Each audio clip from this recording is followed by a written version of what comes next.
ఈ ట్రీట్మెంట్ తీసుకుంటున్న వాళ్ళు ఎలాంటి ఫుడ్ డైట్ ఫాలో అవ్వాలి సార్? అంటే ఎలాంటి ఫుడ్స్ కూడా అవాయిడ్ చేయాలి వాళ్ళు? నార్మల్ డైట్ తీసుకోవచ్చమ్మా. నార్మల్ డైట్ లో మనకి అవాయిడ్ చేయాల్సింది ఒకటి బచ్చల కూర, ఎండు చేపలు, ఎండు మాంసం, ఇట్లాంటివి. అంటే శుష్క శాకంలన్నీ అవాయిడ్ చేయాలి. వ్యాయామం ఒకటి అవాయిడ్ చేయాలి. ఎక్సర్సైజ్ ఇది అన్నీ అవాయిడ్ చేస్తే తర్వాత ఎక్కువసేపు కూర్చోవడం, ఎక్కువసేపు నిలబడి ఉండటం, ఇట్లాంటివన్నీ అవాయిడ్. నార్మల్ ఫుడ్ తీసుకోవచ్చు, అన్నీ తీసుకోవచ్చు. అంటే ఇప్పుడు మీరు ఎక్సర్సైజ్ అవాయిడ్ చేయాలన్నారు కదా సార్, వాళ్ళు యోగా అలాంటివి ఏమైనా చేయొచ్చు? యోగా అంటే కొన్ని పోస్చర్స్ లో మనం చేసుకోవచ్చు అమ్మ. సూర్య నమస్కారాలు చేసుకోవచ్చు. తర్వాత పద్మాసనం ఇట్లాంటివి అంటే కొంచెం ఇబ్బందికరంగా ఉంటుంది. వజ్రాసనం కానీ సింపుల్ గా వాళ్ళు వేయగలిగే ఆసనాలు ఏదైనా వేసుకోవచ్చు, పెద్ద ఇబ్బంది ఏమి ఉండదు.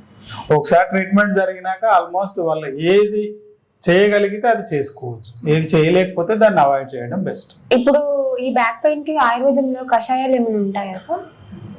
ఆయుర్వేదంలో ఔషధాలు చూర్ణం ఉంటుంది, గుటికలు అంటే వటి గుటికలు ఉంటాయి, తైలాలు ఉంటాయి, తర్వాత ఆసవాలు, అరిష్టాలు ఉంటాయి. ఇవన్నీ కూడా మనం ఏదైతే పెయిన్ తగ్గిస్తుందో, ఏదైతే ఇన్ఫ్లమేషన్ కారణమై ఇన్ఫ్లమేషన్ తగ్గించే ఔషధాలు ఉంటాయి, అవన్నీ మనం పేషెంట్ ఏదైతే సేవించగలుగుతాడో ఆ రూపంలో మనం ఔషధాలు ఇస్తాం. టాబ్లెట్స్ లో వచ్చేసి షెల్లకి గుగ్గులు, మహాయోగరాజు గుగ్గులు, వాతారి గుగ్గులు, రాసనాథ్ గుగ్గులు, ఇది కాకుండా పౌడర్స్ వచ్చేసి అశ్వగంధ చూర్ణం ఇస్తూ ఉంటాం. స్ట్రెంగ్త్కి పనిచేస్తుంది, కొంతవరకు శ్వేతహారంగా ఉంటుంది. తర్వాత కాల్షియంకి సంబంధించిన ఔషధాలు కూడా అందులో మిక్స్ చేసి ఇస్తూ ఉంటాం.